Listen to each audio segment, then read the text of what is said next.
오늘은 퓰리처 상을 수상한 미국의 여류작가 애니 프루의 단편소설 벌거숭이 소에 대해 생각해 보겠습니다. 이 이야기는 반쯤 껍질이 벗겨진 채 놓아둔 소가 탈출해 끝내 끔찍한 모습으로 되돌아와 복수를 감행한다는 기괴의 한 민속 설화를 기반으로 합니다. 소설의 주인공인 노인은 어려서 이 설화를 들었는데 그 기억에서 도망치듯 고향을 떠났습니다. 그 어떤 것도 부족하지 않은 그 순간을 당신은 어떻게 아는가? 어떤 여행이 멈춤을 가능하게 해주는가? 어떤 전류가 한 장소를 떠나도록 결심하게 하는가? 그는 텔레비전 자연 프로그램을 보다가 깨달았다.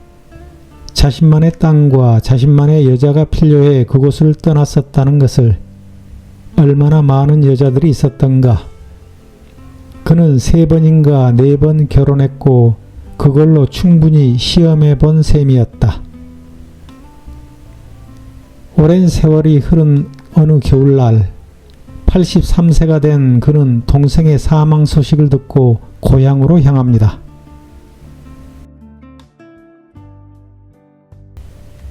레스토랑에 들어가 스테이크를 주문했었다. 그 여자가 스테이크를 가져왔고 그가 고기를 칼로 썰었다. 그 순간 붉은 피가 하얀 접시에 흩뿌려지며 그는 그 짐승을, 무언의 울부짖음으로 벌어진 그 짐승의 입을 보았다. 그리고 동시에 자신의 감정이 우스꽝스레 뒤바뀌고 있음을 알아챘다. 소치는 자가 잘못 접어든 것이다. 그 땅이 양쪽으로 넓게 펼쳐지자 차의 속도를 확 줄였다. 아무것도 바뀐 게 없어. 젠장 아무것도. 공허하고 창백한 이곳. 으르렁대는 바람. 저 멀리 쥐새끼처럼 작게 보이는 영양. 과거와 변함없는 지새까지. 그는 과거로 미끄러져 갔다. 83세의 노인의 평온한 마음은 순식간에 사라지고 바보 같은 세상과 그 세상에 사는 바보들에 대한 젊은이의 분노가 끓었다. 그 길과 마주하는 것은 얼마나 힘겨운 시간이었던가. 당신은 모른다.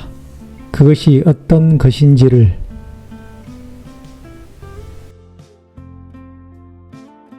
고향을 떠나 있을 때 평온했던 마음은 사라지고 다시금 젊은 날의 분노와 잠재의식 속에 숨어있던 기억의 그림자가 고향으로 돌아가는 길 위에서 선명한 실체를 드러냅니다. 작가는 이 기억의 소환을 화려하면서도 섬뜩한 이미지로 그려냅니다. 연기빛 깃털 같은 눈이 하늘로 높이 날아올랐다. 풍화한 샘처럼, 마음이 비뚤어진 눈의 악마처럼, 베일을 쓴 아랍 여자처럼, 유령 기수처럼. 길에는 추위에 몸부림치던 눈뱀이 뻣뻣하게 얼어붙어 있었다. 창백한 눈송이들이 행성들처럼 서로 멀리서 드문드문 내리더니 점점 더 많아졌다. 배너 목장의 대문. 눈 속 유령처럼 희미하게 하지만 짜증 섞인 삐걱 소리를 내며 바람에 흔들리던 그 철문도 날씨에 상처 입은 흔적을 내비치지 않고 있었다. 5줄로 팽팽하게 엮어진 울타리와 희미하게 움직이는 솥대도 그대로였다. 이 모든 것을 눈으로 본다는 것은 생생한 악몽이었다. 끝내 노인은 눈보라 속에서 길을 잃고 차는 깊은 고랑에 빠집니다. 그리고 눈 덮인 황야 위에서 죽음을 맞이합니다. 소설의 마지막 장면은 어릴 적 쇠뇌던 기억 혹은 악몽이라고 말할 수 있는 그 강력한 그림자가 죽음의 순간까지 한 인간을 따라다닌다는 것을 암시합니다. 소설의 마지막 대목은 이러합니다. 그는 걸어가다가 울타리 안에 있던 소 한 마리가 그와 보조를 맞춰 걷고 있음을 알아챘다. 그가 천천히 걷자 그 동물도 속도를 늦췄다. 그는 멈춰서서 그 동물을 돌아봤다. 동물도 멈추고는 입김을 뿜으며 그를 쳐다보았다. 손은 하얀 러닝 셔츠를 입은 주자처럼 등에 눈을 얹고 있었다. 소가 머리를 쳐들었다.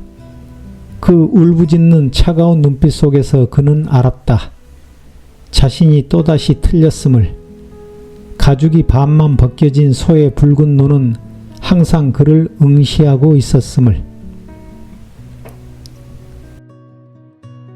이처럼 세뇌란 무섭고 강력한 굴레입니다. 나는 신화든 설화든 종교든 점술이든 그 어떤 형태의 사상도 쉽게 믿지 않습니다. 불교, 기독교, 이슬람교, 그것이 모태신앙이라는 이름으로 어릴 적부터 심어진 것이라면 그 사람은 이미 오래전에 강력한 세뇌의 틀 안에 갇혀 있을지도 모릅니다. 유교에 세뇌된 자들은 직장과 가정, 사회 곳곳에서 계급과 권위를 앞세워 갑질을 일삼습니다. 최근에 내란 사태가 보여주듯 독재자를 존경한다는 자들 역시 민주주의를 파괴하는 독재에 세뇌되어 반란 행위에 이끌려가면서도 스스로 무엇을 잘못했는지조차 인식하지 못할 정도로 세뇌란 무섭고 강력합니다. 이 소설의 관점에서 보자면 그들은 설령 어떤 깨달음을 얻어 그 세뇌에서 벗어났다고 믿을지라도 죽기 전 언젠가는 무의식 깊숙이 각인된 기억의 그림자가 다시 그들을 지배할 수 있습니다. 그래서 나는 사주, 관상, 점술 따위를 심심풀이로라도 보지 않습니다. 그 얄팍한 헛소리들이 나의 잠재의식 속에 깊이 스며들어 나의 생각과 판단을 은밀하고 교묘하게 지배하려 할 것이기 때문입니다. 나를 조종하려 드는 그들의 천박한 언어들을 나는 단호히 거부합니다. 그리스 작가 니코스 카잔차키스의 작품 그리스인 조르바에는 이런 장면이 나옵니다. 성지순례를 다녀온 조르바의 할아버지가 평생 나쁜 일만 저질러온 친구에게 나뭇가지를 선물합니다. 친구는 그 귀한 선물을 그냥 받을 수 없다며 신부를 불러 포도주와 염소를 바치며 성대한 종교의식을 거행합니다. 할배 친구는 이 귀한 나무조각 앞에 엎드려 절을 하고는 끈으로 묶어 목에 걸었다. 그러고는 그날부터 영 다른 사람이 되어버렸다. 그는 산적대에 가담하여 여러 마을을 불태우는 데 일익을 맡았을 뿐 아니라 겁없이 총탄의 소나기 속을 누볐다. 무서워할 까닭이 없지 않겠나. 성지에서 가져온 거룩한 십자가 쪼가리를 목에다 턱 걸고 있는데 종말인들 그를 다치게 할 수야 있겠나. 조르바는 껄껄 웃으며 말했다. 만사는 마음 먹기 나름입니다.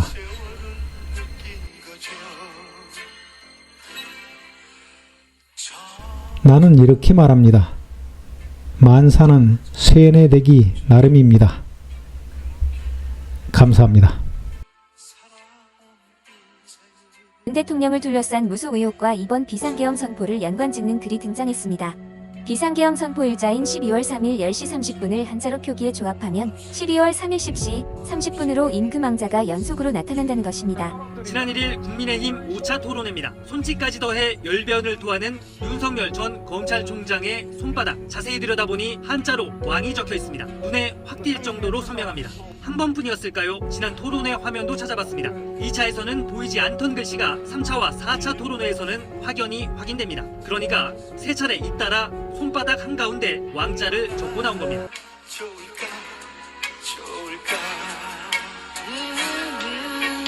난 참 바보처럼 살았군요. 난 참 바보처럼 살았군요. 난 참 바보처럼 살았군요. 바보처럼